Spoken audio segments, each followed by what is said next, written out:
এই কথাটার তিনটি অর্থ। এক নম্বর অর্থ হলো আল্লাহর আনুগত্য করা হবে, নাফরমানি করা চলবে না।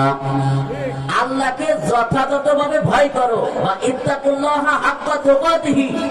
আল্লাহকে যথাযথভাবে ভয় করতে গেলে এখানে আমি আড়াআড়ি আপনাদেরকে একটু ধরাই দেই। তিনটি জিনিস আমাদের মধ্যে অর্জন করতে হবে, তিনটি জিনিস বর্জন করতে হবে, তাহলে হবে আল্লাহকে যথাযথভাবে ভয় করা।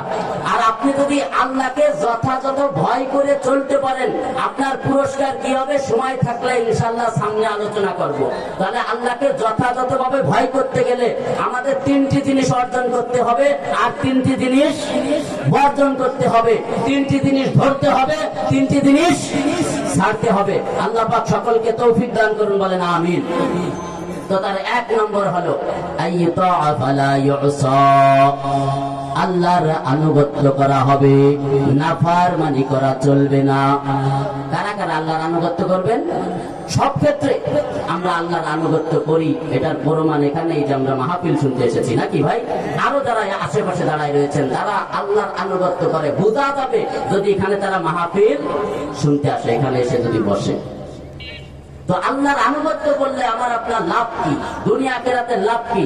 আল্লাহ পাক রব্বুল আলামিন পবিত্র কোরআনের বিভিন্ন আয়াতের মধ্যে ঘোষণা দিয়েছেন। সবগুলির আয়াত পার্সোনাল ভাবে করা সম্ভব না, সবগুলি আয়াতের কি ভাব অর্থ হয় ইনশাআল্লাহ আমি আপনাদের সামনে সংক্ষিপ্ত বলবো।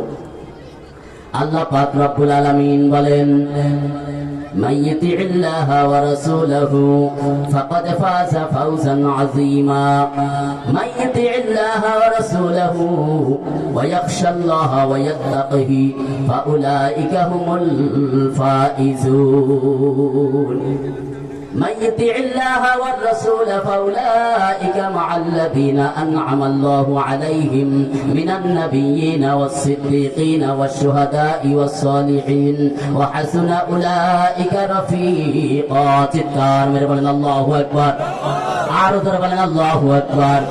এরপর রব্বুল ইজ্জত বলেন, মাইয়িতিল্লাহা ওয়া রাসূলহু ইউদখিলহু জান্নাতিন তাজরি মিন তাহতিহাল আনহার খালিদিনা ফিহা ওয়া যালিকাল ফাওজুল আযীম। চিৎকার মেরে বলি আল্লাহু আকবার।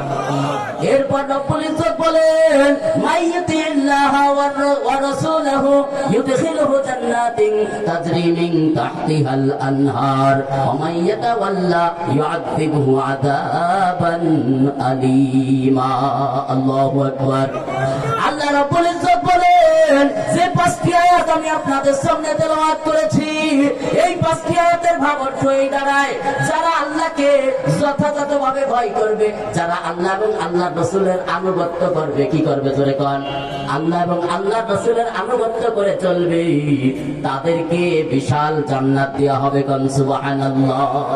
আর ওই জান্নাতের মধ্যে তাদের সাথী হবে সব নবীগণ, যারা সত্যবাদী ছিল তারা, সকল নেককার, আর যারা আল্লাহর রাস্তায় শহীদ হয়েছে এই শহীদেরা তাদের সাথী হবে, কোন সুবহানাল্লাহ।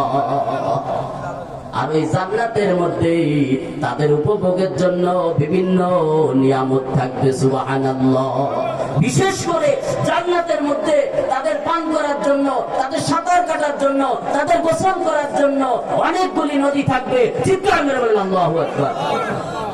আমার যুবক ভাইরা, আমার বানানো একটা কথাও আপনাদের সামনে বলবো না, যতটুকু সময় পাইব এর মধ্যে চেষ্টা করব কোরআন হাদিস থেকে আলোচনা তুলে ধরার। আপনারা শুনবেন তো ধৈর্য ধরে? কারা কারা একটু হাত তুলে দেখাই। আল্লাহ পাক রব্বুল ইজ্জত এই হাতগুলি কবুল করুন, বলেন আমিন। আরো ধরে বলেন আমিন। আজকে রঙের আলোচনার অভাব নাই, 1 ঘন্টা 2 ঘন্টা আলোচনা করে, পুরো আলোচনার মধ্যে কোরআনের আয়াত নাই, এর গল্প ওর গল্প এই দিয়ে কাটায় যায়। কথা বলেন ঠিক ঠিক? আবার তারাই আজকে বাজেট নেয়, তাদেরই আজকে 40,000 50,000 আর 70,000 কথা কন ঠিক ঠিক না? কোরআনের আয়াত খুঁজে দেখবেন না, দাদার গল্প, মামুর গল্প, খালুর গল্প, এই সব দিয়ে ওয়াজ শেষ করে। আল্লাহ পাক যেন আমি যতটুকু সময় পারি আপনাদেরকে কোরআন হাদিস থেকে কিছু আলোচনা বুঝাইতে পারি, বলেন আমিন। তো যে কথা বলতেছিলাম দোস্ত, এই আয়াতগুলির মধ্যে বিশেষ করে জান্নাতের মধ্যে বিভিন্ন ড্রিঙ্কস এর কথা বলেছেন, বিভিন্ন নদী প্রবাহিত হবে সেই কথা রব্বুল ইজ্জত তুলে ধরেছেন। পবিত্র কালামুল্লাহর মধ্যে দেখলে দেখা যায়, কালামুল্লাহর মধ্যে 9 ধরনের পানির কথা আছে। কয় ধরনের? 9 ধরনের নদী আছে। ওই নদীর পানি, ওই নদীর যে ড্রিঙ্কস গুলি আছে তা আপনি পানও করতে পারবেন, গোসলও করতে পারবেন, ওর মধ্যে সাঁতারও কাটতে পারবেন। সুবহানাল্লাহ। 1 নম্বর হলো স্বচ্ছ পানির নদী। 1 নম্বর কি? এ যুবক ভালো করে খেয়াল করে শোনো, যদি তুমি এই যুবক অবস্থায়